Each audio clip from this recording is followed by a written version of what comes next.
Mau menerima indulgensi di tahun jubileum ini? Ikuti terus video ini.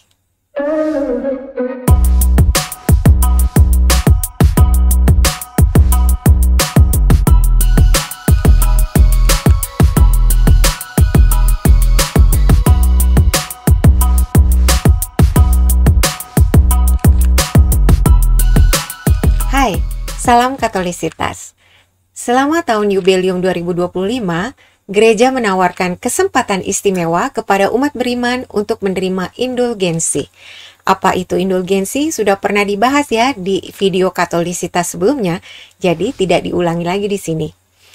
Indulgensi di tahun jubileum ini dimaksudkan untuk membantu kita memperoleh pengalaman yang lebih mendalam akan belas kasih dan pengampunan Tuhan yang tidak terbatas. Indulgensi diberikan kepada umat yang memohonkannya dengan melakukan tindakan kesalehan tertentu, seperti mengunjungi tempat-tempat suci, terlibat dalam doa-doa, dan melakukan karya amal kasih. Meskipun di tahun 2025 ini diberikan kesempatan perolehan indulgensi secara khusus, ketentuan indulgensi lainnya yang sudah pernah ditentukan tetap berlaku. Di tahun jubileum ini, indulgensi secara khusus dikaitkan dengan tindakan berziarah ataupun mengunjungi tempat-tempat suci dan memasuki pintu-pintu suci.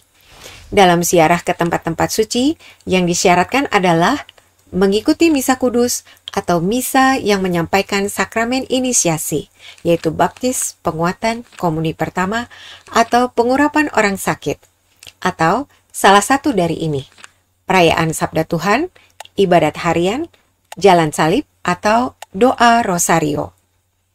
Atau mengunjungi salah satu dari 4 basilika di Roma, yaitu Basilika Santo Petrus, Basilika Santo Yohanes Lateran, Basilika Santa Maria Maggiore, dan Basilika Santo Paulus di luar tembok.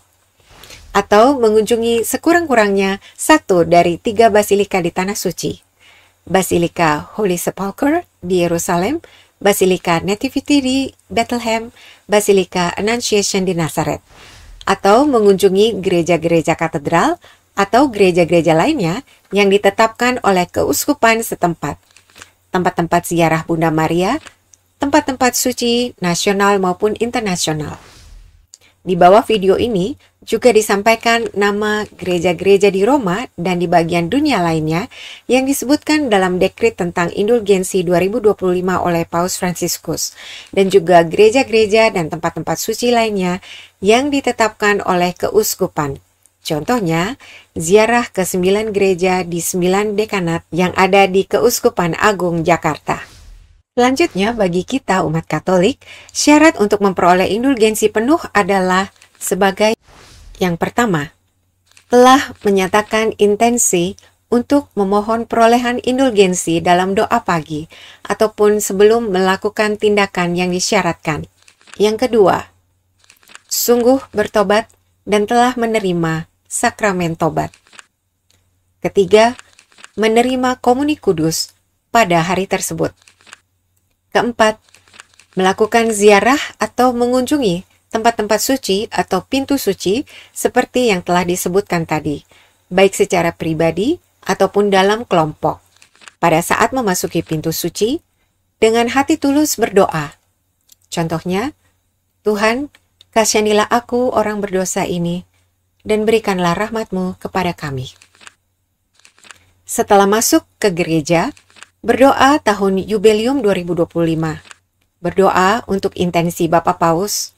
Kalau tidak tahu, ini dapat digantikan dengan doa 1 kali Bapa Kami dan 1 kali Salam Maria. Dilanjutkan dengan doa untuk Bapa Paus dan gereja. Lalu mengikuti misa kudus atau melakukan adorasi sakramen Maha Kudus dan meditasi yang diakhiri dengan doa 1 kali Aku Percaya, 1 kali Bapa Kami, dan 1 kali Salam Maria, atau doa penghormatan kepada Bunda Maria dan mohon dukungan doanya.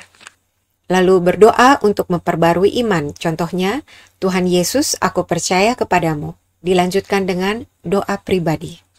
Kelima, syarat yang terakhir adalah terbebas dari ikatan dosa apapun termasuk dari dosa ringan, setidak-tidaknya sampai pelaksanaan tindakan yang disyaratkan ini. Kalau syarat ini tidak terpenuhi, maka yang diperoleh adalah indulgensi sebagian. Nah, bagi orang-orang yang karena tugas ataupun keadaan tidak dapat mengunjungi tempat-tempat suci ini, mereka tetap dapat menerima indulgensi yang sama. Kalau dengan sungguh bertobat, menyatukan hati dengan umat beriman, mereka melakukan hal-hal ini. Pertama, secara pribadi, mengikuti saat pesan paus atau uskup disampaikan melalui media komunikasi. Yang kedua, mendoakan Bapa kami, aku percaya, dan doa yubelium di rumah atau di tempat dimanapun mereka berada dengan mempersembahkan penderitaan dan kesulitan yang sedang dihadapi. Keenam, selain ziarah atau mengunjungi tempat-tempat suci, indulgensi penuh juga dapat diberikan kalau kita mau menjadi tanda harapan bagi sesama yang sedang mengalami kesusahan apapun, dengan melakukan karya belas kasih dan silih sebagai tanda pertobatan, yaitu karya belas kasih jasmani, memberi makan yang lapar, minum kepada yang haus, memberi pakaian kepada yang tidak punya, tumpangan pada orang asing, mengunjungi orang sakit dan yang dipenjara, kaum lansia, dan yang berkebutuhan khusus, atau menguburkan orang yang meninggal. Belas kasih rohani, yaitu menasihati yang bimbang, mengajar yang tidak tahu, menegur sesama yang berdosa, menghibur yang berduka cita, mengampuni yang bersalah kepada kita, bersabar kepada orang yang menjengkelkan kita, dan mendoakan sesama baik yang masih hidup maupun yang sudah meninggal.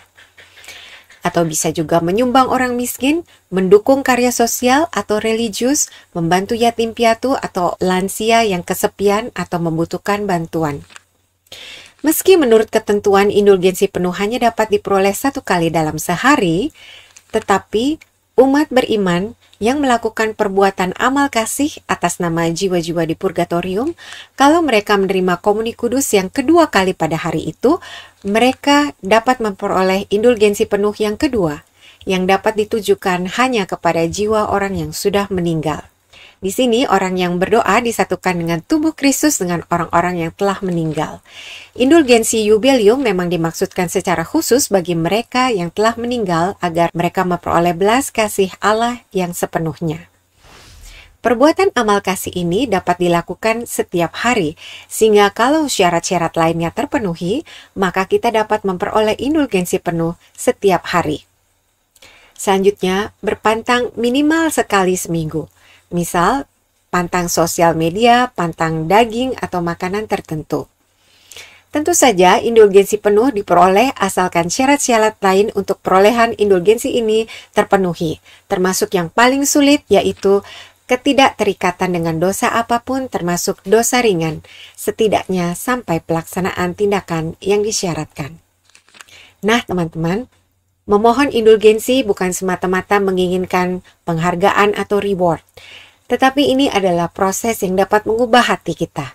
Supaya apa? Supaya kita yang melakukannya dapat lebih bersungguh-sungguh mempraktekkan hidup Kristiani yang sejati.